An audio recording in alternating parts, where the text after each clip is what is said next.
திருச்சிற்றம்பலம்.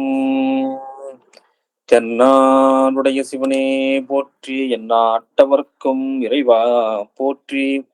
ஏகம்பத்துரையாய் போற்றி, பாகம் பெண்ணுரு ஆனாய் போற்றி. அண்ணாமலையமண்ணா போற்றி, கண்ணாரமுதற் கடலே போற்றி. பராய் திரும்பிபரனே போற்றி, சிராப்பள்ளி மேபி சிவனே போற்றி. தென்தில்லை மண்டின் உள்ளாடி போற்றி, இடனக்காரமுதமானாய் போற்றி. காவா கனகத்திரளே போற்றி, கைலை மலையானே போற்றி போற்றி போற்றி போற்றி. புராணகாரண போற்றி போற்றி, சய போற்றி. திருச்சிற்றம்பலம்.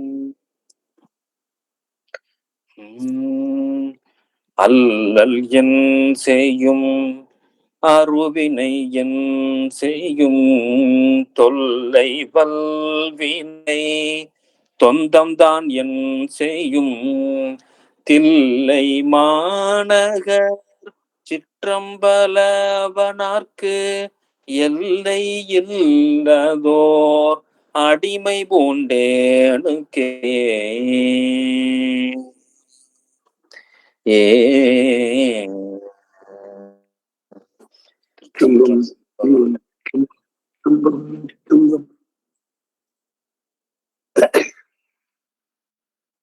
ஏகம்பத்துரையந்தாய் போற்றி, பாகம் பெண்ணுருவானாய் போற்றி.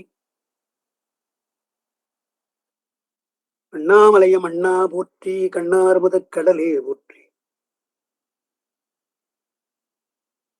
ஏகம்பத்துரையந்தாய் போற்றி, பாகம் பெண்ணுருவானாய் போற்றி. காவாய் கனகத்திரளே போற்றி, கைலை மலையானே போற்றி போற்றி. திரும்பலம் எல்லாம் வல்ல எங்கள் ஏகம்பப் பெருமானுடைய திருவடிகளை நான் மனமடிமைகளால் வணங்கிக் கொள்கின்றேன். அன்பிற்கும் மதிப்பிற்குரிய மாணவ செல்வர், உங்களுக்கெல்லாம் ஆசிரியர் பெருந்தகையாக விளங்குகின்ற ரமணா ஐயாவுக்கு என்னுடைய அன்பான வணக்கம். அவருடைய அருமை மாணவ செல்வங்களே, உங்களுக்கும் என்னுடைய அன்பான வணக்கம். மணிவாசக பெருமானுடைய திருவாசகத்தை நாம் முறையாக சிந்திப்பதற்கு திருவருளும் ஒருவருளும் நமக்கு கூட்டியிருக்கிறது. சிவபுராணத்தை நாம் அடிக்கடி நாம் ஒவ்வொரு படிக்கிறோம், ஒவ்வொருடியா படிச்சுட்டு இருக்கோம். மெல்லதான் ஊர்ந்து போவது போலதான் நாம் செய்யறோம். ஊர்ந்து போனால் தேர்ந்து போகலாம்னு ஒரு அர்த்தம் இல்லையா?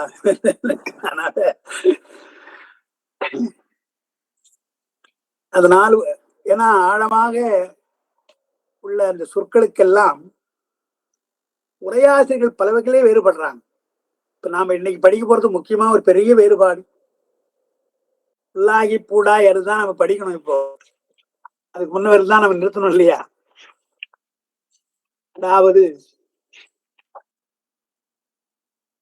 புல்லாவினையேன் புகழ்மாறு ஒன்றறியேன்னு நம்ம நிறுத்திருக்கிறோம். இனி புல்லாகி பூடாய் புழுவாயின்னு படிக்க போறோம். அந்த தொடர்ல கல்லா மனிதராயின்னு ஒரு கல்லாய் மனிதராயின்றது என்னடான்னா அவங்க ஒண்ணு சொல்லிக்கிறாங்க.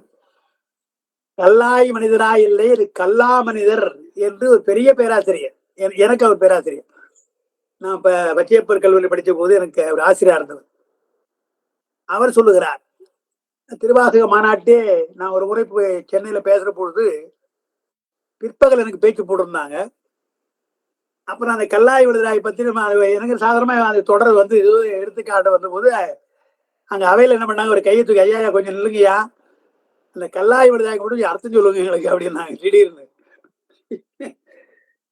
நான் கேட்டேன், அது என்ன யாராவது வேற என்ன அர்த்தம் சொன்னாங்களா அப்படின்னு கேட்டேன். நான் பதில் சொல்றதுக்கு முன்னே கல்லாய் விடுதலாம் சொன்னோன்னே அப்படி நிறுத்தி, ஐயா நீங்க அதுக்கு அர்த்தம் சொல்லுங்க, இப்ப வேற யாராவது அர்த்தம் சொன்னாங்களா அதுக்கு அப்படின்னு சொல்லிட்டேன். ஆமாயா, காலையில ஒருத்தர் பேசினார் பேராசிரியர், அவர் கல்லாய் இருக்கக்கூடாது கல்லா மனிதர்னு இருக்கணும்னு பேசி போனாரியா, அது அப்படியா இல்ல உங்களுடைய கருத்து என்னன்னு கேட்டாங்க.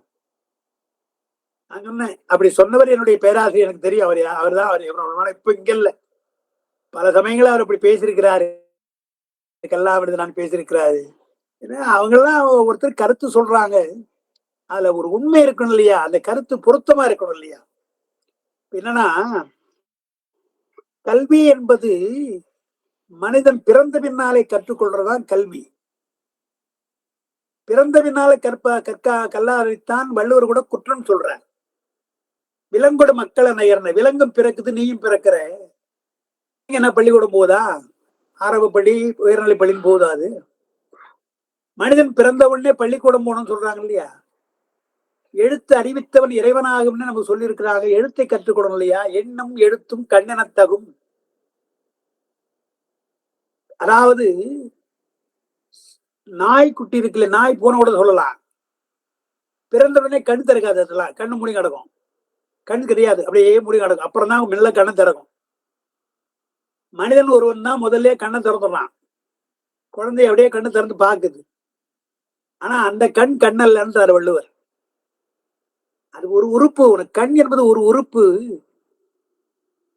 படிக்க தெரிந்தாதானே அந்த கண் பார்வை உள்ளதுன்னு அர்த்தம்.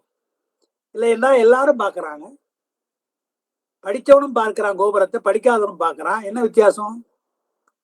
படித்தவன் ஒரு புத்தகத்தை பார்ப்பதற்கும் படிக்காத புத்தகத்தை பார்க்க வித்தியாசம் இருக்கு இல்லையா?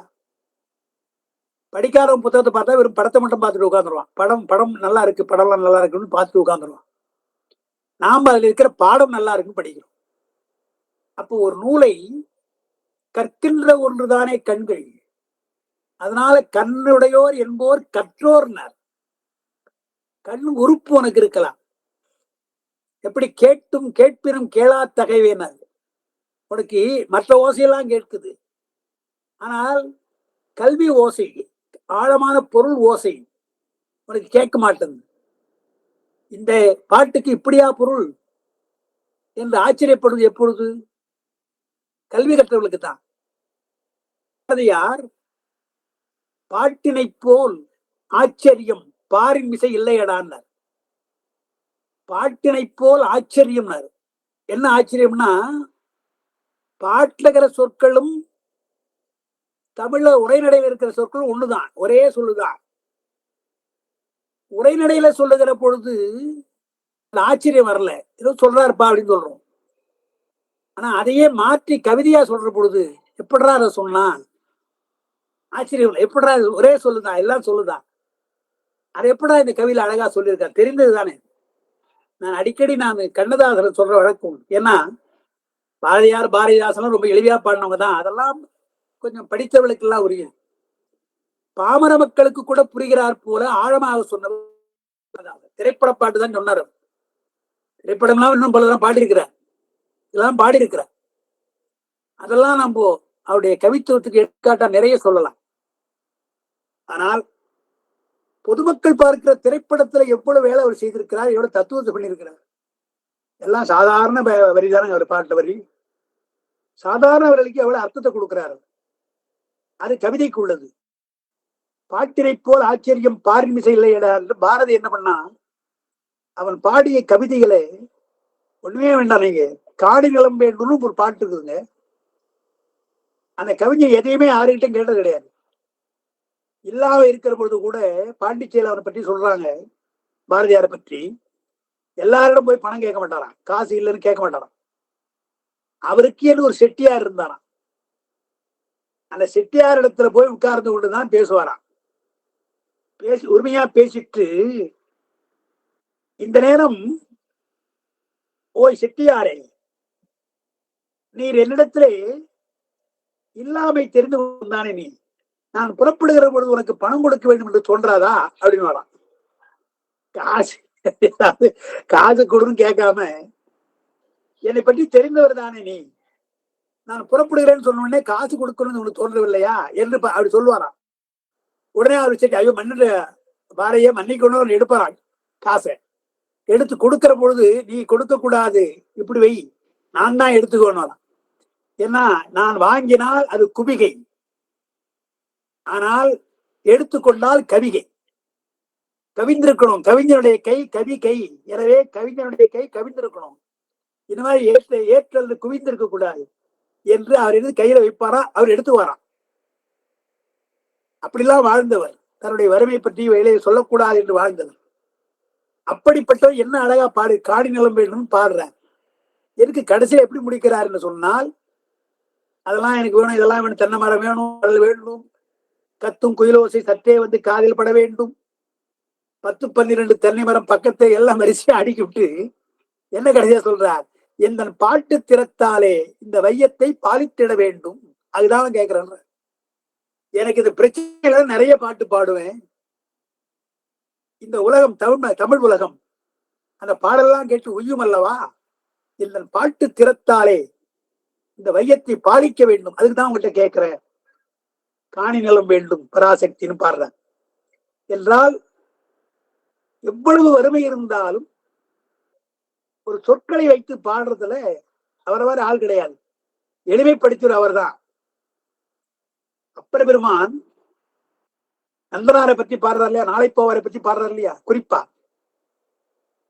தின்றொடலும் புலையரையனும் யார சொல்றாரு? ஆவரித்து தின்றொடலும் புலையரையனும் எங்கைவார் கடை கிடந்த அன்பராகில் அவர் கண்டீர் யாமணங்கும் கடவுளார் என்று யாரு நினைச்சு சொல்ற? நந்தனாரதான் இவர்தான் நாளை போவார்னு சொல்ற. நாளை போவாரை நினைச்சுதானே சொல்றார். அதையெல்லாம் உணர்ந்துதான் பாரதியார் என்ன பண்ணார், நந்தனை போல் ஒரு பார்ப்பான் இந்த நாட்டில் இல்லை, குணம் நல்லதாய் என்னார். நந்தனை போல் ஒரு அவர் வந்து புலையர், அவன மாதிரி ஒரு பாப்பான் கிடையாதுரா. ஏன்னா அவன் தான் நல்ல குணம் உடையவன், தெய்ய பக்தி உடையவன். ஆவரித்தை தின்றுவந்தாலும் பெருமானத்தை அன்பு செலுத்தினான். அப்ப பாட்டுல கொண்டு வந்து வைக்கிற பொழுது எவ்வளவு சிறப்பு இருக்கிறது. அதனால்தான் பாடல்கள்ல மட்டுமல்ல, இது மாதிரி அது சாதாரண பாமர மக்களுக்கு புரிகிற பாட்டிலேயே அப்படி இருக்குன்னு சொன்னா, ஆழமாக சொல்றாங்கன்னு சொன்னா, பக்தி பாடல்களை எப்படி சொல்லியிருப்பாங்க, எப்படி பாடியிருப்பாங்க.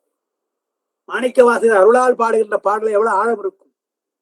எனவே கல்லா மனிதராய் என்பது ஒரு பிறந்த பின்னால் தானே கல்வி. பிறப்பதற்கு முன்னாலே கல்லாதவன் கற்றவன் யார் சொல்றாங்க? அப்ப கல்லா மனிதராய் பிறப்புன்னா அப்ப கற்ற மனிதனா பிறக்கணுமா? அப்படி இருக்கா? யாரா இருக்கிறாங்களா? அப்படின்னா பரவாயில்ல. கற்ற மனிதர்கள் இருந்தால் கல்லாத மனிதர்கள் பிரிக்கலாம். அதனால அது பொருத்தம் இல்லை, சரியான உரை அல்ல. என்னுடைய பேராசன் சொன்னாரு, அது அவருடைய கருத்து, நாம் அதை ஒண்ணும் பண்ண முடியாது. நம்முடைய கருத்துக்கு அது இசைந்தது. அவர் சொல்ற பொருள் புரியுமா? தெரிஞ்சுதா? இப்ப நான் அந்த கல்லாய் வரப்போகுதுக்காக சொல்றேன். புல்லாகி பூடாய் புழுவாய் மரவாயிலாம் பிரச்சனை கிடையாது.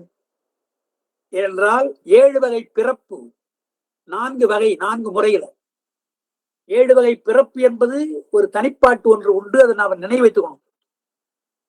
84 100,000 யோனி பேதம் என்று ஞானசம்பந்தன் பாடுறார். உரை சேரும் 84 100,000 என்று அவர் பாடுறார் ஞானசம்பந்தர்.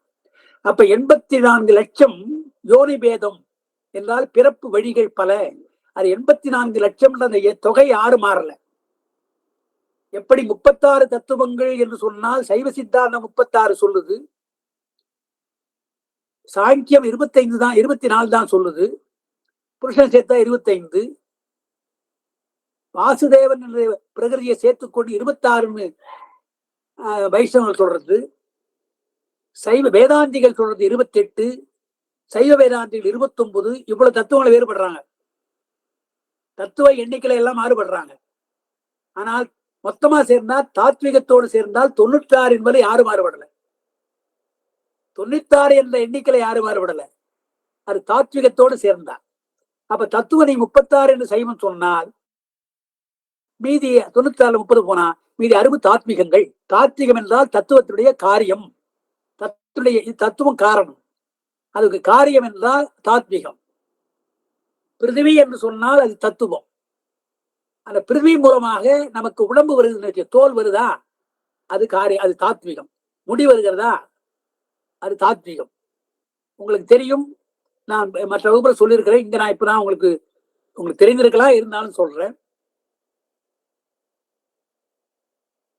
குறுந்தொகையில கொங்குதேர் வாழ்க்கை அஞ்சரை தும்பின்னு ஒரு பாட்டு இருக்கு இல்லையா, அது பெருமான் பாடியதுன்னு நமக்கு தெரியும். தர்மிக்காக ஒரு பாட்டு பாடி கொடுக்கிறார். திருவிளையாட புராணத்துல இதை பற்றி பெரிய சர்ச்சை. ரொம்ப அழகா திருவிளையாட பரஞ்சோதி முனிவரும் பாடுவார் அழகா.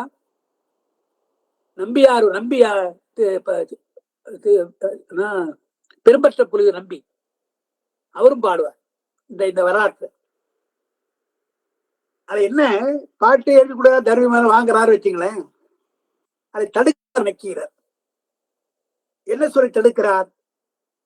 கேட்கிறார், பெருமான் வந்து கேட்கிறார், என்னுடைய பாட்டிலே என்ன சொற்குற்றம் கண்டீங்களா பொருட்குற்றம் கண்டீங்களான்னு கேட்கிறார். அவர் என்ன சொல்றார் நக்கீரர்? சொல் குற்றம் பொறுத்துக் கொள்ளலாம், ஒன்றும் தப்பு இல்லை, மாத்திக்கலாம். பொருள் குற்றம் இருக்கக்கூடாது பாட்டுல என்று சொல்லி, பெண்ணுடைய கூந்தலுக்கு மனம் உண்டுன்னு பாடியிருக்கீங்க, அது பொருந்தாது என்று மறுக்கிறாரு பார்க்கணும் இல்லையா? இந்த வரலாறு நமக்கு தெரியும். இந்த இந்த மாதிரி சந்தேகம் வந்தது யாருக்கு? கூந்தலுக்கு, பெண்ணுடைய கூந்தலுக்கு மனம் உண்டா இல்லையா என்ற சந்தேகம் வந்தது யாருக்கு என்றால், அந்த நாட்டை ஆண்ட செண்பக பாண்டியன். செண்பகத்து மேல, செண்பக மலர் மேல ரொம்ப ஆசை உடையவன். நிறைய நந்தவனத்தில் எல்லாம் செண்பக மரங்கள் வைத்திருந்தான். பூக்களா பூத்து கிடக்குது. ஒரு நாள் அந்த நந்தவனத்தில் உட்கார்ந்து கொண்டிருக்கும் பொழுது செண்பக மலர்ல வேறு ஒரு வாசனை, நல்ல வாசனை வந்தது. சுற்றுமுற்றும் பார்க்கலாம், வேற பூவே இல்லை. பக்கத்துல தேவி அமர்ந்திருக்கிறார், பாண்டிமா தேவி அமர்ந்திருக்கிறார். சரி, அவருடைய கூந்தல் தான் மனம் வருகிறது என்று தெரிந்து கொண்டான். அவனுக்கு தெரியும் கூந்தல் இருக்குன்னு தெரியும், கூந்தலுக்கு மனம் உண்டு என்று அவனுக்கு தெரியும். இந்த விஷயம் நம்முடைய புலவர்களுக்கு தெரியுமா தெரியாதா என்றுதான் ஆராய்வதற்குத்தான் அந்த கேள்வி கேட்கிறான். அந்த சாத்வீகம் 66 போட்டிருக்காங்க. 60 போடணும். 60 போடணும். சைவ சித்தாந்தத்தில் 60 தான். 36 தத்துவம், 60 சாத்வீகம் போடணும். உமா போட்டதா இருந்தது. சரி, அதான் உமாவா உஷாவோ, சரி, யாரோ போட்டான். சரி, அப்போ பாண்டியனுக்கு பெண்ணுடைய கூந்தலுக்கு மனம் உண்டு என்று நம்முடைய புலவர்களுக்கு தெரியுமா தெரியாதா என்றுதான் வருது. ஏன் என்றால், அதுக்கு என்ன காரணம் என்றால், பிருத்திவி என்ற தத்துவம் இருக்கு இல்லையா, பிருத்திவியுடைய தத்துவத்திலே தாத்வீகமாக வருவது முடி. எலும்பு தத்துவம் போல முடி என்பது பிருத்திவி தத்துவம், தாத்வீகம். விஞ்ஞான பொறுத்த பாஷ்யத்தை எடுத்து பாருங்க தெரியும். முடி வந்து பிருத்திவி தத்துவத்தினுடைய காரியம். பிருத்திவி தத்துவத்துக்கு என்ன குணம்? நிலத்தினுடைய குணம் என்ன? மனம். மனம். அப்போ தத்துவமாக இருக்க, காரணப்பொருளா இருக்கிற நிலத்தினுடைய குணம் மனம் என்றால், காரியப்பொருளா இருக்கின்ற எல்லாவற்றிலும் மனம் இருக்கும், மனத்தோடு சம்பந்தப்பட்டிருக்கும். எனவே முடி என்பதில் மனம் இருக்கிறது, ஏன்னா அது பிருத்திவி தத்துவத்தினுடைய காரியம். இந்த தத்துவம் தெரியுமா நம்ம ஆட்களுக்கு தான் தேடுறான். இல்லையா, முடிக்கு மனம் உண்டா இல்லையான்றது அவனுக்கு தெரியும். பிருத்திவி தத்துவா, அது பிருத்திவி தத்துவ தாத்வீகம் அல்லவா, அதுக்கு மனம் உண்டு என்றுதானே சொல்லியிருக்கணும். அது தெரியாமல் போனார் நக்கீரர், அந்த தாத்வீகத்துல மறந்து போனார். எனவே அவரை தண்டித்தான் வருது இல்லையா? அந்த மாதிரி தத்துவத்துக்குள்ள போற பொழுது ஒவ்வொரு சொல்லுக்கும் அர்த்தம் உண்டு, ஆழம் உண்டு. அப்ப என்ன செய்தார்? பிறப்பு என்று சொன்னால் 7 வகையாக பிறப்பு வரையறை செய்துட்டாங்க. அந்த வரையறை, அது எண்ணிக்கை சொல்லியிருக்கிறாங்க. அந்த எண்ணிக்கை கொஞ்சம் மாறுபடலாம், இருந்தா இப்படி தத்துவங்கள் மாறுபடுகிறதோ, 36, 24, 25 தத்துவங்கள் மாறுபடுகிறதோ, ஆனால் தாத்வீகங்கள் 96 என்பதில் மாறுபடவில்லையோ, அதுபோல் இங்கே 7 வகை பிறப்பு என்பதில் எண்ணிக்கை மாறுபடலாம், ஆனால் 7 வகை பிறப்புல மாறுபடல. 84 லட்சம் யோனி வேதம் அதை மாறுபடல, தொகையில மாறுபடல, எல்லாரும் ஒரே மாதிரிதான் சொல்றாங்க. ஆனால் ஊர்வ 11, 9 மானுடம், நீர்பறவை நாற்கால் ஒரு 10, சீரிய பந்தமாம் தேவர் 14, அயன் படைத்த அண்டமில் சீர்தாவரம் 4-5 என்று ஒரு பாட்டு. இந்த பாட்டுல இருக்கின்ற எண்ணிக்கையிலே சில மாறுபாடு உண்டு.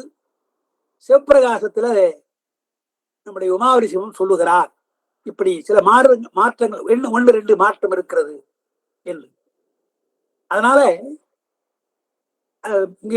அதுதான் சொல்றாரு இங்க. ஊர்வ 11, 9 மாறுபடும் இருக்கு இல்லையா, அதுதான் இங்க சொல்றாரு. புல்லாகி பூடாகி புழுவாய் மரமாகி நீ பார்த்தீங்கன்னா, நாம சொல்ற ஊர்வனை இருக்கும், அதுல பரப்பனை இருக்கும், பாத்தீங்கன்னா விலங்கு இருக்கும், மாடு இருப்பார்கள் என்று இதெல்லாம் இருப்பதாலே அந்த ஊர்வ 11, 9 மாறுடத்தை வைத்துத்தான் அவர் பாடுகிறார்.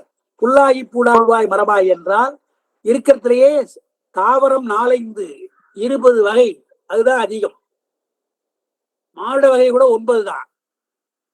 ஆனால் தாவர வகை 4-5 இல்ல. அந்தமில் சீர் தாவரம் 4-5 என்றால் 2 வகையாக தாவரங்கள் இருக்கின்றன. அப்ப புல்லாய் இருந்தால் புல்லாய், பூண்டாய், செடியாய், மரமாய். ஏனென்றால் சிலது புல்லாவே பயன் தரும். அருகம்புல் என்றால் புல்லுதான் அது. அது மரமாக செடியா போவது கிடையாது, மரமா போவது. செடி என்று சொன்னால் செடிதான், கொடி அல்ல. செடியளவே இருக்கும் சிலதெல்லாம். செடியாக பூத்து பலன் தருது பார்க்கிறோம், கொடியாக இருப்பது பார்க்கிறோம், மரமாக காய்த்து பலன் தருது பார்க்கிறோம். அப்போ எல்லாம் தாவரம் தான். செடியா இருந்தானே, கொடியா இருந்தானே, எல்லாம் தாவரம் தானே. ஆனால் பயன் தருகிற பொழுது ஒண்ணுன்னா பயன் தருது. புல் ஒரு வகையான பலன், பூண்டு ஒரு வகையான பலன், செடி கொடி எல்லாம் ஒரு வகையான பலன். அதை பார்க்கணும். அதுதான் இங்க எழுதுறார். புல்லாகி பூடாயின்னு இறங்கினார் ஆரம்பிக்கிறார். அந்த புல்லாகி என்று சொன்னாலே என்ன சொல்றாங்க, அந்த எல்லாம் புல்லுதான். புல்லுல பல வகை இருக்குதுயா. நாணல் கூட ஒரு புல்லுதான். தொல்காப்பியத்தின்படி நீங்க பார்த்தீங்கன்னா, தொல்காப்பிய முறைப்படி பார்த்தீங்கன்னா, எது புல் எது மரம்னு ஒரு வித்தியாசமா சொல்லுவார்.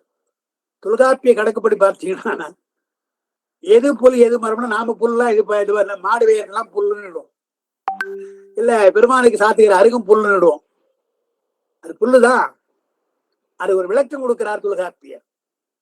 புறக்கால் எனவே புல்லென மொழிபெயர், அகக்கால் எனவே மரம் என மொழிவன். அது என்ன அர்த்தம்னா, உள்ளே வலிமை இல்லாமல்,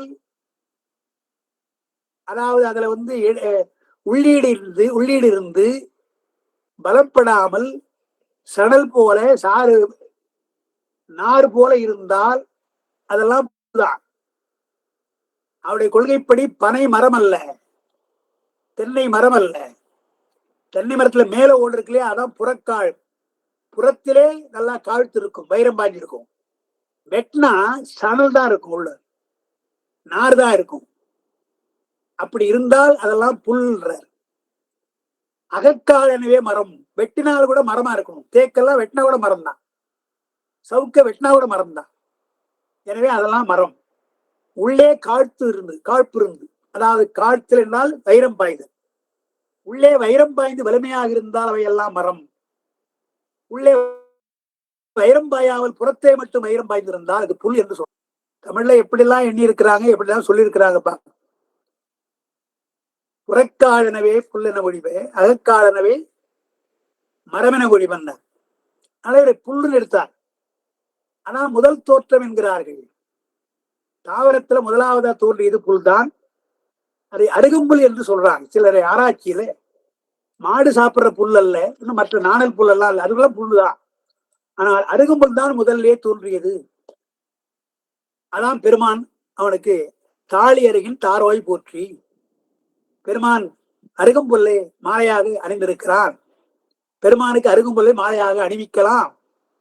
தாலி அருகின் தாரோய் என்று மாணிக்கவாசர் சொன்னதுனால பெருமானுக்கு செய்யலாம். அது மாதிரி சந்தனச்சாந்தி சுந்தர போற்றின்னு ஒண்ணு வருது.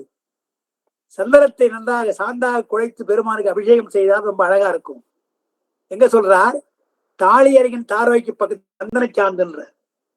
அவ அபிஷேகம் செய்கிற ஒரு சந்தனச்சாந்து, சந்தனத்தெல்லாம் அபிஷேகம் செய்து அருகம்புல்ல மாலை மாத்தினாங்க, போட்டா நல்லா இருக்கும் பெருமான்.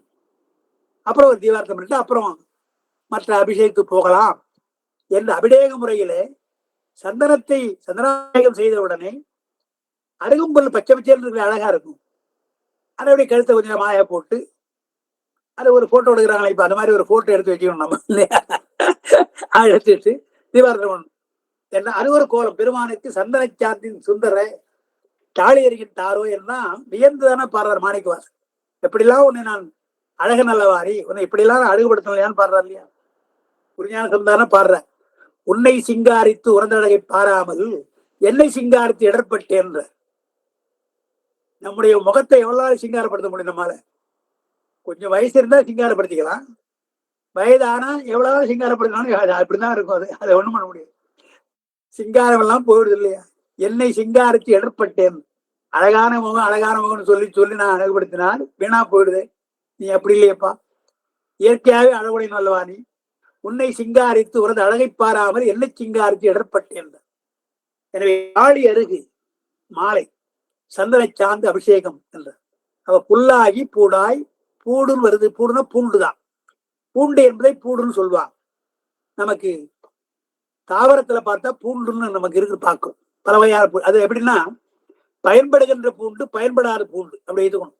சும்மா வீணா கிடக்கும். அது இல்லாமல் பயன்படுகிற பூண்டு இருக்கும். புல்லாகி பூடாய் புழுவாய் ஊர்வன. புழுவா அது ரொம்ப மோசமான ஒன்று. நாம கூட இங்க திருவாசகத்துல சொல்றாரு இல்லையா, மாணிக்கவாசன் என்ன சொல்றார், எறும்பிடை நாங்கூழ் புழுவன அப்படின்ற.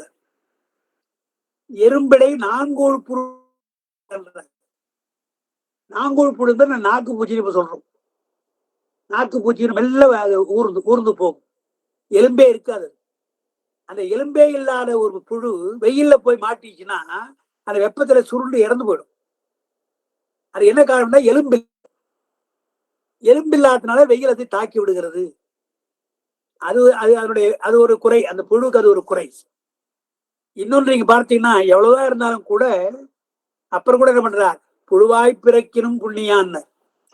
அதாவது அதுதான் ரொம்ப இழிவானதுன்ற. பிறப்பிலேயே இழிவானது புழு. என்ன காரணம் என்றால், ஏன் அப்படி சொல்றாங்க என்றால், எறும்பு உடம்பு மற்ற பூச்சிகளோ மற்றதோ இறந்தால்தான் மொய்க்கும். ஆனால் இந்த நாங்கோல் புழு இருக்கு இல்லையா, நாக்கு பூச்சி, அது உயிரோடு இருக்கும் பொழுதே அது வந்து மொய்க்கும். அதால ஒண்ணும் பண்ண முடியாது, ஓட முடியாது. அதால மெல்ல ஊர்ந்திருப்ப எறும்புகள் வந்து அதை கடித்து உணவாக சாப்பிடும் உயிரோடு இருக்கிற போது. அப்ப எறும்புடைய தன்மை என்ன, இறந்தால்தான் போய் மொய்க்கணும். ஆனால் நாங்கூழ் புழு உயிரோடு இருக்கிற மொய்க்குதே. அதுபோல என்னுடைய புலன்கள் எல்லாம் நாங்கூழ் புழு போல என்ன அழிக்கிறது. நான் நாங்கூழ் புழு போல இருக்கிறேன். எறும்பிடையே இருப்பது போல. எறும்பெல்லாம் புலன்கள். நான் நாங்கூழ் புழு போல இருக்கிறேன். நாங்கூழ் புழு என்னன்னு பின்னால பாட போறார் மாணிக்கவாசன். அதனால புழு என்பது இழிவான ஒன்று. உயிரோடு இருக்கிற பொழுதே எறும்புகள் எல்லாம் அதை கடிக்கின்றன. அதனால் தப்பிக்க முடியல. எல்லாருக்கும் வெயில் உதவும். சூரியன் இல்லாம எதுவும் கிடையாது. பயிர்கள் கூட சூரியனால் தான் வளருது. ஆனால் புழுக்கு சூரியன் உதவாது, வெப்பம் உதவாது. அதனால் பல வகையில அது எலும்பு கிடையாது. அந்த எலும்பே இல்லாம ஒரு உடம்பு கொடுத்துருக்கான் பெருமான் என்றார். இதெல்லாம் வந்து இழிவுக்கு உள்ளது. பிறப்பிலேயே இழிவா இருக்குது புழுன்னு. புல்லாகி பூடாய் புழுவாய் மரமாகி பல் விருகமாகின. விருகம் தான் மிருகம். பி வரும் பாட்டுல. பல் விருகம் என்றால் மிருகம் தான் வச்சிடும். பல் விருகமாகி பறவையாய் பாம்பாய். புழுவும் ஊரும் பாம்பும் ஊரும் ரெண்டு ஊர்வன. எவ்வளவு வித்தியாசம் இருக்குது. பாம்பு ஊர்ந்து செல்வதற்கும் புழு ஊர்ந்து வித்தியாசம் இருக்கு இல்லையா. எனவே பெருமான் என்ன பண்றான், பறவைன்னு சொன்னா, பறவைன்னு சொல்லிட்டாரு பொதுவா. அங்க புல்லும் புழு பாம்பு ரெண்டும் சொல்ற. பறவை என்று சொன்னால் ஈ கூட பறவைதான், கொசு கூட ஒரு பறவைதான், வண்டு கூட ஒரு பறவைதான். பரப்பறை எல்லாம் பறவை. பருந்தும் பறவைதான். பறக்க முடியும். ஆனா பறக்காமல் இருக்கின்ற அன்னமும் பறவைதான். நல்லா பறக்கும் அன்னம். ஆனால் அது பறக்கிறது கிடையாது. எவ்வளவு பறக்கும் என்று சொன்னால் கருடனுக்கு மேல் பறக்கும். கருடன் எவ்வளவு உயரமா போகுது, கழுகு எவ்வளவு உயரமா பறக்குது. அதை விட உயரமாக அன்னம் பறக்கும். ஆனால் அது பறப்பது கிடையாது, ரொம்ப அடக்கம். அப்ப எல்லாம் பறவை, எல்லாம் பறவைதானே. அவ பறவையா இருந்தார். பறவைகளை எத்தனை வகை.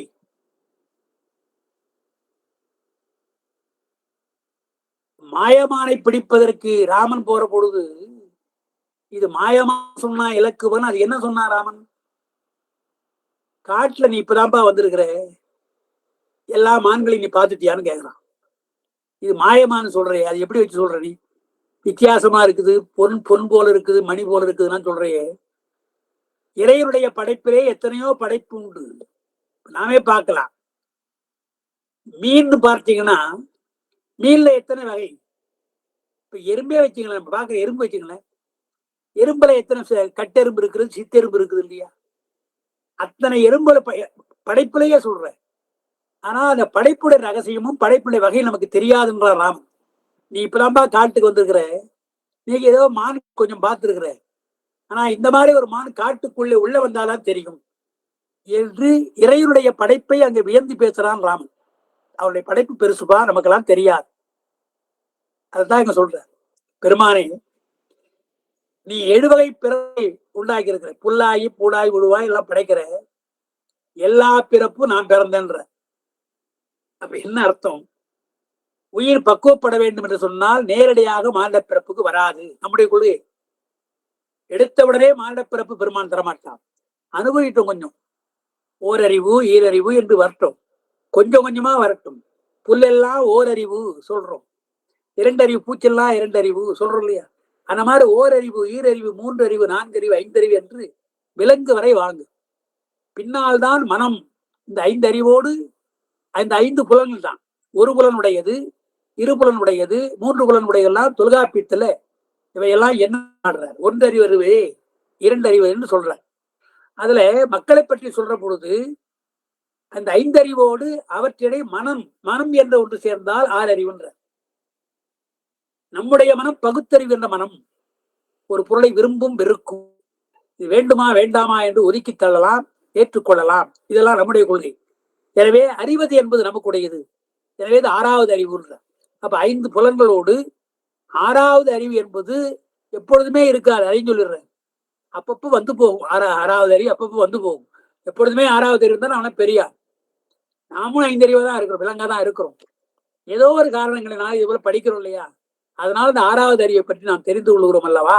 அப்படி நாம் எல்லா பிறப்பும் பிறந்தலைத்தேன்னு சொல்ற பொழுது புல்லாகி பூடாய் புழுவாய் மரமாகி பல்விருகமாகி பறவையாய் பாம்பாகி அப்புறம் கல்லாய் என்று சொன்னார்.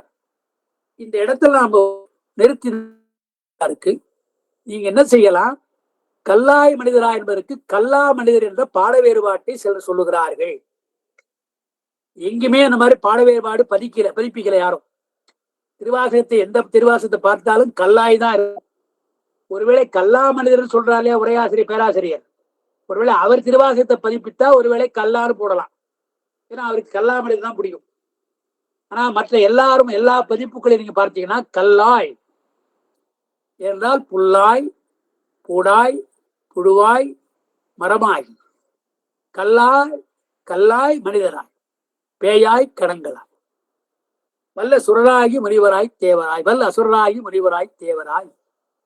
நீங்க பார்த்தீங்கன்னா இந்த பிறப்புகளுக்கெல்லாம் எந்த அடைமொழியும் கொடுக்காமல் சொல்லியிருக்கா, அதையும் நீங்க பார்க்கணும்.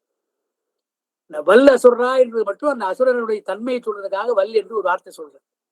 மட்டும் புல்லாய், நாணர் புல்லாய்ன்னு சொல்லல, கோரை புல்லான்னு சொல்லல, அருகும் புல்லான்னு சொல்லல, புல்லாய்ன்னு சொல்லிட்டார். பூடுனார், பூண்டு எத்தனையோ இருக்குது, பூண்டாயினர், புல்லாகி பூடாய். புல்ல முதல்ல அது பொதுவாதான் சொன்னார், பூண்டு சொன்னார். பூடாகி புழுவாயின்னு தான் சொன்னார். அது என்ன புழு? புழுவா வேற ஏதாவது புழுவா? சொல்லல, புழுவாய். மரமாகி என்ன எல்லாம் பாருங்க. கல்லாய் மனிதராய் விட்டுருங்க. அப்போ தேவராய் முனிவராய் அசுரராய் எல்லாவற்றுக்கும் பெரும்பான் வல் என்ற ஒரு சொல் அந்த அசுரனுடைய தன்மைக்காக சொல்ற. அவன் தேவர் முனிவர் போல இல்லை. ஏன்னா தேவர் முனிவர் வச்சு சொல்றான், அசுரன் சொல்லிட்டா 3 பேரும் ஒன்னா ஆயிடுவாங்க. ஒரு தேவர் ஒரு முனிவர் அரசர் ஒன்னா ஈக்குவல் 3 பேரும் சொல்லுவாங்க. அப்படி அல்ல, தேவரும் முனிவரும் வேறு, இந்த 2ஓடு சேர்க்காத அசுரர்களை என்று சொல்வதற்காக வல்ல அசுரராய்னு ஒரு வார்த்தை. மற்றபடி புல்லாகி பூடாய் புழுவாய் மரமாகி பல்விருகம் பல மிருகங்கள் சொன்ன அதை சொல்லணும். பல்விருகமாகி பறவையாய், அந்த பறவையாய் என்ற பல் எழுதி வச்சுக்கணும். பல் பறவையாய், அந்த பல் என்பதை பார்த்து சேர்த்துக்கணும். பாட்டுல ஒரு தான் சொல்ல பல்விருகமாகி தான் இருக்கும் பார்த்தீங்கன்னா. ஆனால் படிக்கிற பொழுது நாம் இன்னும் பல்விருகமாய் படித்தாலும் அங்க எப்படி படிக்கணும்? பல்விருகமாகி என்றால் பல் பறவையாய் பல பாம்பாய். ஏன்னா பாம்பு, தண்ணி பாம்பு, நல்ல பாம்பு, சாரப்பாம்பு எத்தனையோ இருக்குது. பாம்பையெல்லாம் பல் என்பதை சேர்த்துக்கிறது அதோடு. அப்ப எல்லாவற்றையும் சொல்ற பொழுது மனிதனுக்கு மட்டும் கல்லா மனிதன் அடைமொழி கொடுப்பாரா? மனிதனாயின்னு சொல்றதுக்கு கல்லா என்று அவர் சொல்றாரு பேராசிரியர், அந்த அடைமொழி கொடுப்பாங்களா? கொடுக்கல. கல்லாய் தான் சொன்னாங்க. பாறாங்கல்லா இருக்கலாம், கூழாங்கல்லா இருக்கலாம், கல்லாயிட்டார். எல்லாம் ஜெனரலைஸ் பண்றார், பொதுப்படுத்துறார், பொது சொல்லாக சொல்லுகிறார். நீங்க பார்க்கணும் என்றால் அதுல எத்தனையோ இருக்குது. புல் என்று சொன்னால் அதுல எத்தனையோ, அப்படி வச்சுக்கணும்ன்றார். அதுக்கு ஒரு எடுத்துக்காட்டா சொல்லி போறார். புல்லாகி, பூடாய், புழுவாய், மரமாகி, பல் என்பதை வைத்துட்டா பலன் அர்த்தம். மிருகமாகி பல மிருகம், பல பறவை, பல பாம்பு. அப்புறம் கல்லாய் என்பதற்கு அடைமொழி கிடையாது. பாறாங்கல்லா கூழாங்கல்ல சொன்னோம் இல்லையா, அது கிடையாது. கல்லாய் அது பாறையாக இருக்கலாம், சின்ன கல்லா இருக்கலாம், பெரிய கல்லா இருக்கலாம், மாணிக்கவா கூட இருக்கலாம். கல்லாய்ட்ட மாணிக்க கல்லு மனிதானே, கல்லு தானே. கல்லாய் மனிதராய், தேவராய், கல்லாய் கல்லா மனிதராய், பேயாய், கணங்களாய், வல்ல அசுரராகி, முனிவராய், தேவராய், செல்லா நின்ற இத்தாவர சங்கமம் என்று சொன்ன. அப்போ அந்த என்னென்ன பிறப்பு என்பதையெல்லாம் சொல்லி முடித்த பின்னாலே கல்லா என்பதற்கு நாம என்னென்ன பொருள் சொல்லலாம் என்றால், முதல் பொருள் நான் இப்ப சொன்னது கல்லா மனிதர் என்ற அடைமொழி கொடுக்க கூடாது என்பதற்கு நான் காரணம் சொல்லியிருக்கிறேன். நான் கேட்பான், நாம மற்றவர் சொல்ற பொழுது இந்த பாட்டு எடுத்து பாருங்க, இதுல எந்த அடைமொழி கிடையாது. புல்லாகி, பூடாய், புழுவாய், மரமாய் என்ன சொல்லியிருக்காரு தவிர எதுக்கு அடைமொழி கொடுக்கல. அப்ப மனிதருக்கு மட்டும் அடைமொழி கொடுப்பாங்களா? சொல்லலாம், மனிதர்களை சிறந்தவள் அல்லவா, தேவர் முனிவரை காட்டிலும் மனிதர்கள் சிறந்தவர்களான்னு சொல்லலாம். சிறந்தவள் தான், அது வேற ஒரு முறையிலே சிறந்தவர்கள். ஏன் மானிட பிறப்பு சிறந்தது என்பதற்கு நாம் என்ன சொல்றோம்? பெருமானை உணர்கின்ற பிறப்பு இந்த பிறப்பு தான், மானிட பிறப்பு தான். பெருமானை மனமுடிமைகளால் வழங்குகின்ற பிறப்பு இந்த பிறப்பு தான். அப்படி மானிட சிறப்பு.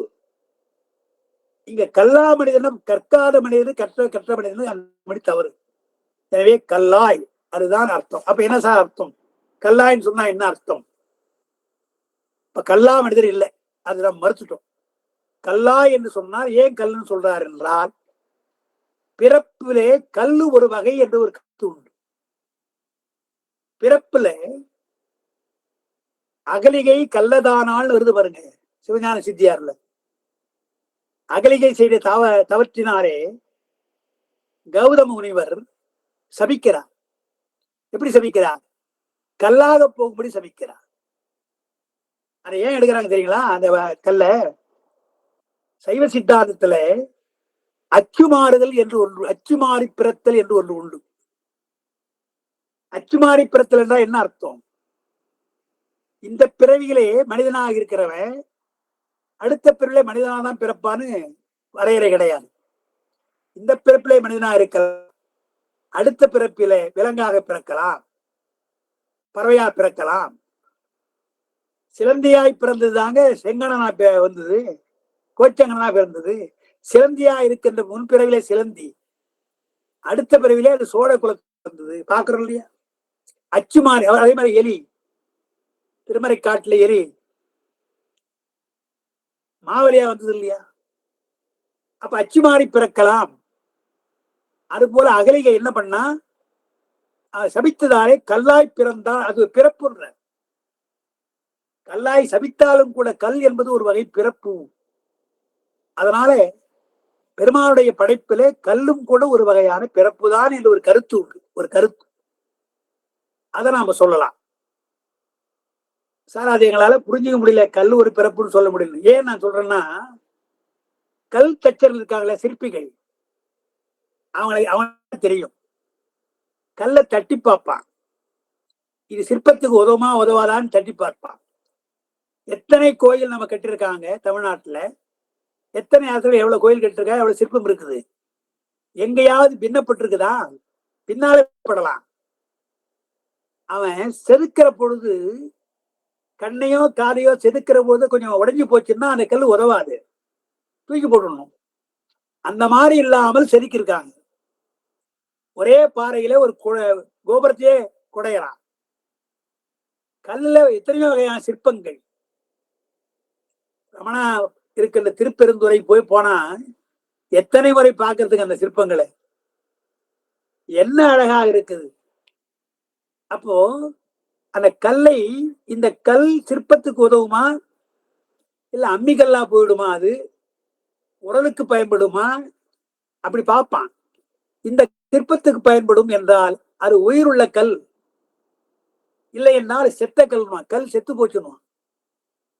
ஏங்க கல்லுக்கு உயிர் இருந்தா தானங்க உயிருள்ள கல் செத்த கல் சொல்ல முடியும். அது அவனுக்கு தெரியும். தட்டி பார்த்து இதுல சிற்பத்தை வெடிக்கலாம் என்றால் எல்லா கல் சிற்பத்திற்கு உதவான். அப்ப கல்லே கூட ஒரு வகையான பிறப்பு, வேறுபாடு உடையதாக இருப்பதாலே அது வகையான பிறப்பு என்று வாதிடுகிறார்கள்.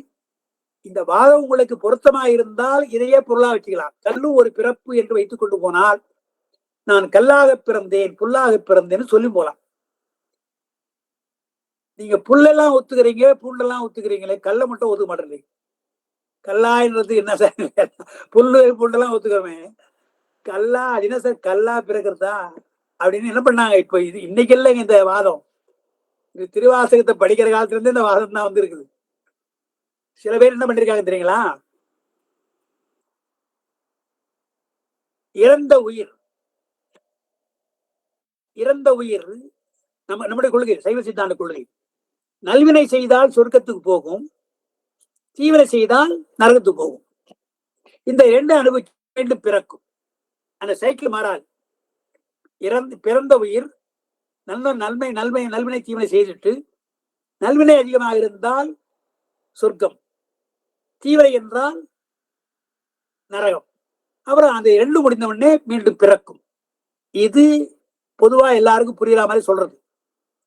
சித்தியார்ல எப்படி இருக்கு, ஒரு பாட்டு இருக்குது, சொர்க்கத்துக்கு போகலாம், நரகத்துக்கு போகலாம், நரகத்துக்கு கூட போகாமல் அண்டகாரத்துல பாடாணம் போல் கிடக்கலாம். பாடாணம் போல் கிடந்துன்னு பாடுற சித்தியார்ல வரும். பாடாணம் என்றால் கல் அர்த்தம். அது பாஷாணம், வடவுல பாஷாணம்னு சொல்லுவாங்க, அது தமிழ்ல பாடாணம் கல். அவ பாடாணம் போல் கிடந்து என்பதனாலே மாணிக்கவாசகர் அதைத்தான் சொல்லுகிறார். மனிதராய் பிறப்பதெல்லாம் அந்தந்த வினைதானே, அந்தந்த வினைதானே. அதுபோல பெரும் பாவம் செய்தால், ஏன் கல்னா அந்த காலத்துல எப்போ போகும், நரகத்திற்கு கூட அந்த உயிர் போக முடியாது, அந்த அளவுக்கு பெரும் பாவம். நரகமே கதவு முடிச்சான், அப்பா நீங்க வராதப்பா, உன்னுடைய பாவத்துக்கு இடமில்லை நடிச்சான். அவ்வளவு பாவம் பண்ணிருக்கான்.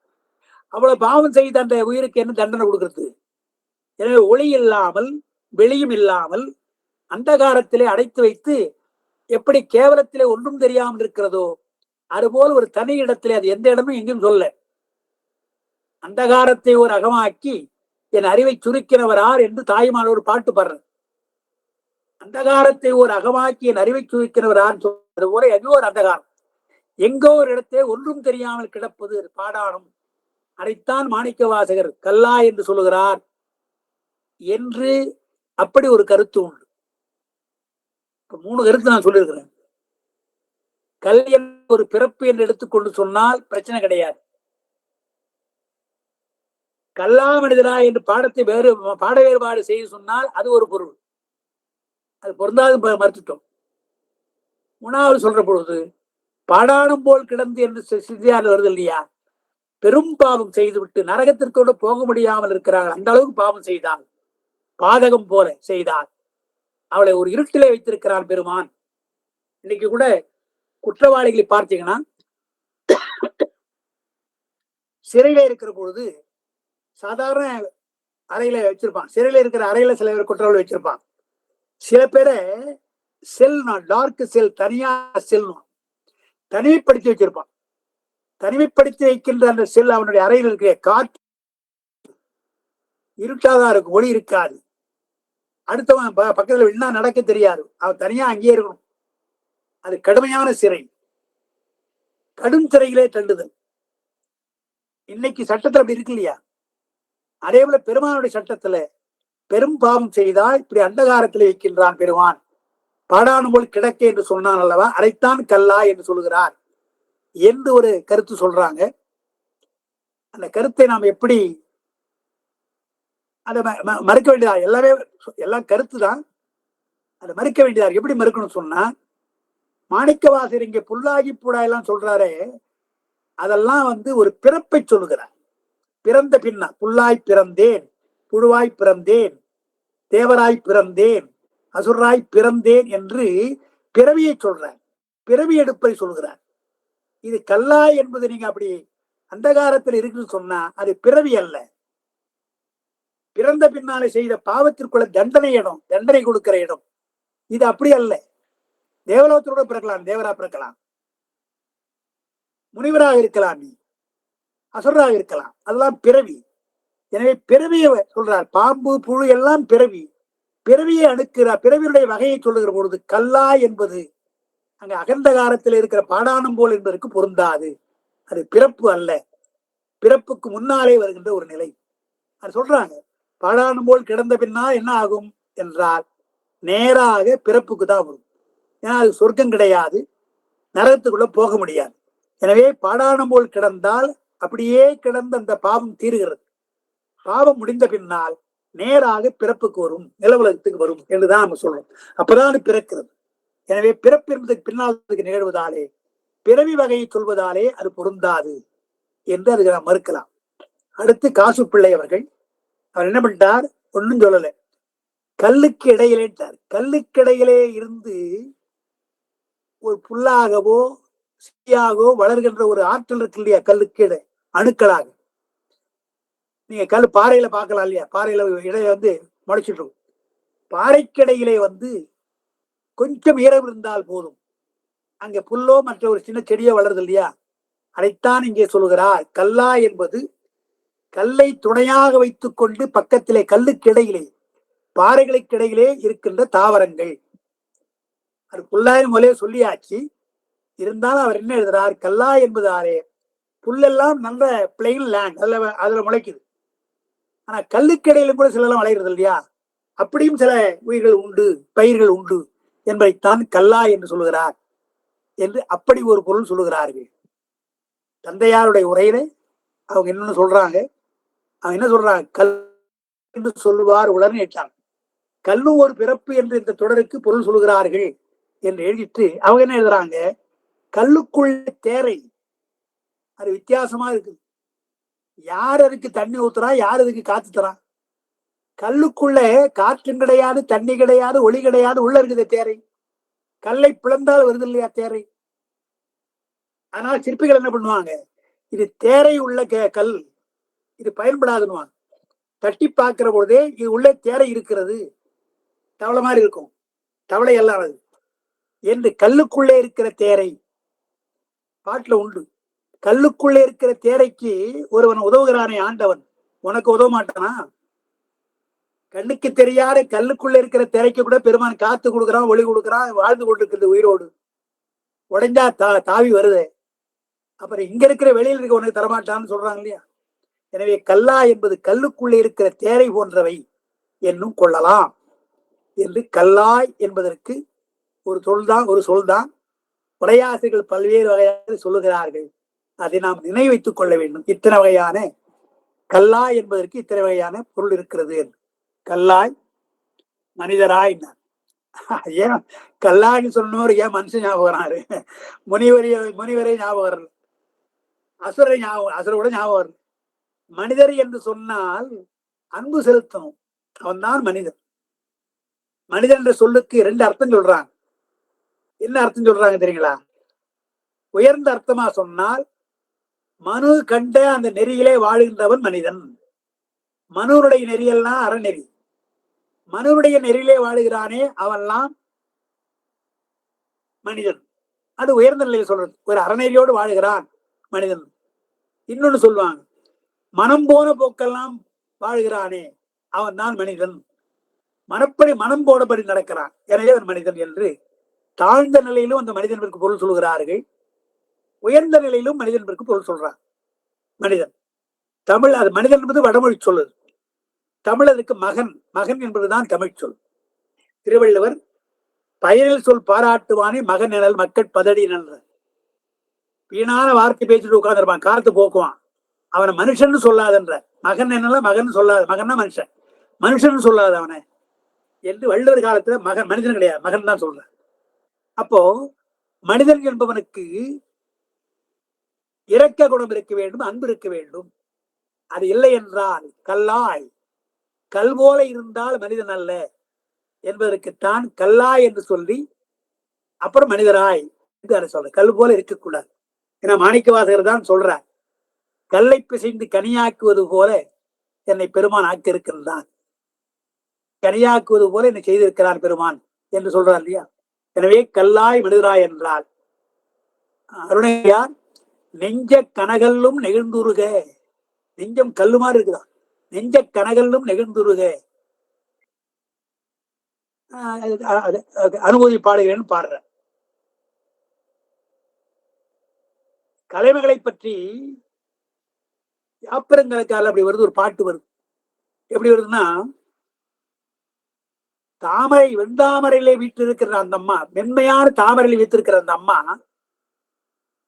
என்னுடைய கல் போல இருக்கிற நெஞ்சத்துல வருவாங்களா? என்னுடைய நெஞ்சம் கல் போல, பாறை போல வன்மையான நிலம், அதை கால் வைத்து வருவாங்களா? கலைமகள் வரமாட்டாங்களே என்று மென்மையான இருக்கின்ற நாமகள் என்னுடைய வன்மையான நிலம் போல இருக்கின்ற நெஞ்சிலே வருவாளா என்று பார்க்கிறான். அதுபோல இங்க கல்லாய் மனிதராய் பேயாய், பிறந்தவனால பேயா பிறக்கலாம், அது கணங்களாக பிறக்கலாம். ஆனா பேய் வேறு கணங்கள் வேறுன்னு வித்தியாசப்பட்டிருக்கும். பேய் என்பது வேறு, கணம் என்று சொன்னால் சிவகணங்கள் அது வேறு. 14 கணங்கள் என்று சொல்றோம் இல்லையா, அந்த கணங்களாய் பிறக்கலாம். அதனால்தான் காரைக்கால் அம்மையாரை நான் பேயின்னு சொல்றோம். அந்த அம்மாவே தன்னை பேயின்னு சொல்லிக்கிறாங்க. இந்த பேய் அல்ல, பேய் உலகத்தில் இருக்கிற பேய் அல்ல. அந்த அம்மாவே சொல்றாங்க, நான் எதில் இருக்கிறேன்னா நற்கணத்தில் ஒன்றாய நாம், நல்ல கணம் சிவகணங்களிலே ஒன்றாக இருக்கிறேன் நான் என்றால் அது கணங்களாக இருக்கிறேன்னு சொல்றதுதான் பேய்னு சொல்றாங்க தவிர, பேய் வேறு கணங்கள் வேறு, சிவகணங் என்பது வேறு. அதுல பூதம் கூட இருக்கு, குரல் பூதம்லாம் இருக்கு, அது வேறு இது வேறு.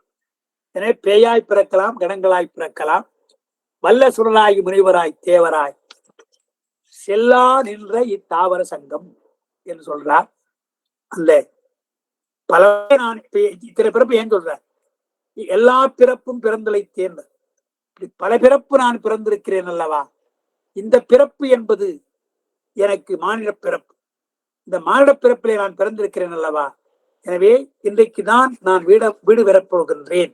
ஏன்னா மெய்யே உன் புன்னடிகள் கண்டு இன்று வீடுற்றேன் என்று சொல்ல போகிறார். மானிட பிறப்புத்தான் வீடு வேற்றுக்கு உரியது என்பதை குறிப்பாக சொல்லி எல்லா பிறப்பும் பிறந்து இழைத்தேன் என்ற அத ஒரு கேள்வி கேட்பாங்க. இழைப்பு என்பது உடம்புக்குத்தானே இழைப்பு. காலையிலிருந்து மாலை வரை உழைக்கிறான்னா அவனுக்கு இழைப்பு வரும், ஓய்வு எடுக்கிறான். உயிருக்கு என்ன இழைப்பு? அது சித்து பொருள் தானே. சித்து பொருளுக்கு எல்லா பிறப்பும் பிறந்து இழைத்தேன்னு சொல்றா இல்லையா. சொன்னா நான் இந்த இந்த இடம் வரப்போ நான் வேற மாதிரி விளக்குறது. எப்படி விளக்கம்னா, உயிரை எடுக்கிறான் யமன், உடம்பிலிருந்து உயிரை பிரிக்கிறான். எனவேதான் அவனுக்கு கூற்று ஒண்ணு பெயரான். உடம்பை ஒரு கூறாக உயிரை ஒரு கூறாக பிரிக்கிறான், எனவே அவனுக்கு கூற்று ஒண்ணு பெயர். அப்ப என்ன சொல்றாங்க, உயிரை எடுக்க வர பொழுது கோபத்தோடு வரணும். கோபத்தோடு வந்தது உயிரை பிரிக்கிறான்னு வரும். நமக்கு உறுத்து வரும் காலன் என்றே வரும், கோபித்துக் கொண்டு வருகிறான் காலன். நான் கேக்குறது, எவனுக்கு நமக்கு என்ன கோபம்? நாம் என்ன பண்ணோம் அவனை? நாம் என்ன பண்ணோம்? ஏதோ பிறந்திருக்கிறோம், வாழ்ந்துட்டு இருக்கோம், காலம் முடிந்து அழைத்து கொண்டா வாப்பான்னு கூடுமா அப்படின்னு தானே. கோபத்தோடு கூடும். அது மானிட பிறப்பு பிறந்தால் ரொம்ப கோபத்தோடு வரணும்.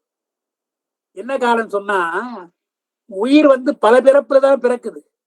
புல்லா பிறக்கலாம், புடுவா பிறக்கலாம், மாணிக்கவா சொல்ற மாதிரி எத்தனையோ பிறப்பு பிறக்கலாம். அந்த பிறப்பெல்லாம் கூற்று அழைத்து கொண்டு போறபோது அவனுக்கு கோபம் வராது.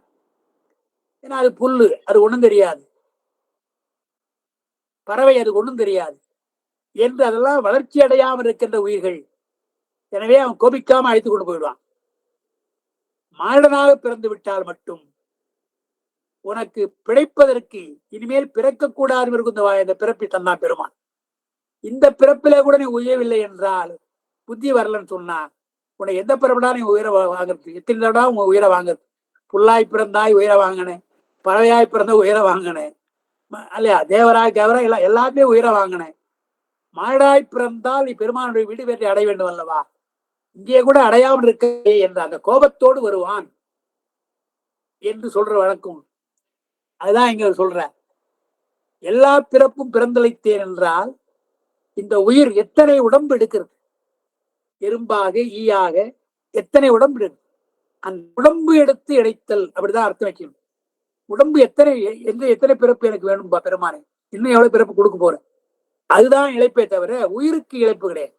உயிர் எத்தனை உடம்பு எடுக்கும், அதுக்கு சலிப்பு வருகிறது. எத்தனை ரூபாய் அவங்கள்ட்ட சொல்றோம் இல்லையா, ஏதாவது சொன்னா புரியலன்னு சொன்னா எத்தனை ரூபாய் அவங்கள்ட்ட சொல்றது. அதேபோல பெருமானே எத்தனை பிறப்பு நான் இருக்கிறது, எப்பொழுது எனக்கு மீண்டும் வீடு பேறு என்பது போல எல்லா பிறப்பும் பிறந்து இழைத்தேன் என்று சொல்லுகிறார். அந்த எல்லா பிறப்பும் பிறந்திழைத்தேன் என்பதோடு நாம் இன்னைக்கு நிறுத்தி வைப்போம். பல பிறப்பை சொல்றார். அத்தனை பிறப்பும் கடந்து எல்லா பிறப்பும் பிறந்து இழைத்திருக்கிறேன் எம்பெருமான் இன்று இப்பிறவிலே வீடு வரப்போகிறேன் என்று சொல்ல போகிறார். அந்த வரையை நாம் அடுத்த திங்கள் தான், வெள்ளி இல்லையா, வர திங்கள் நாம் சிந்திக்கலாம் என்று கூறி நான் நிறைவு செய்கிறேன். அன்பர்களுக்கு ஏதாவது கேட்கலாம். ஐயா திருவடி பற்றியா அகலிய மாதிரி எங்க கல்லான மனச கசிந்து உருக செய்யுங்க ஐயா. நீங்கெல்லாம் கசிந்தவர்கள் தானே. திருச்சிற்றம்பலம். வணக்கம். இந்த மாதிரி சிவத்தொண்டு எங்க மனசையெல்லாம் உருகிறதுக்கு ரமணாயா செய்கிறாரு. அதே போல தங்களை எங்களுக்கு உபதேசம் பண்ண அனுப்பிச்ச கூட்டி வந்திருக்கிறாரு. இந்த தொண்டு மட்டும் இல்லையா, தேவாரத்தையும் திருமுறையும் எங்கும் ஒலிக்க செய்யணும் அவங்க கிராமத்திலயும்ன்ற ஒரு நல்ல உள்ளம் ஐயாவுக்கு இருக்கு. அந்த பெரிய விதையை வச்சிட்டு இருக்கிறாரு. சிவாய நம. திருச்சிற்றம்பலம். அனைத்தும் தங்கள் ஆசைகள் தான் ஐயா. ஐயாவுக்கும் சிவாய நம. ரொம்ப மகிழ்ச்சி.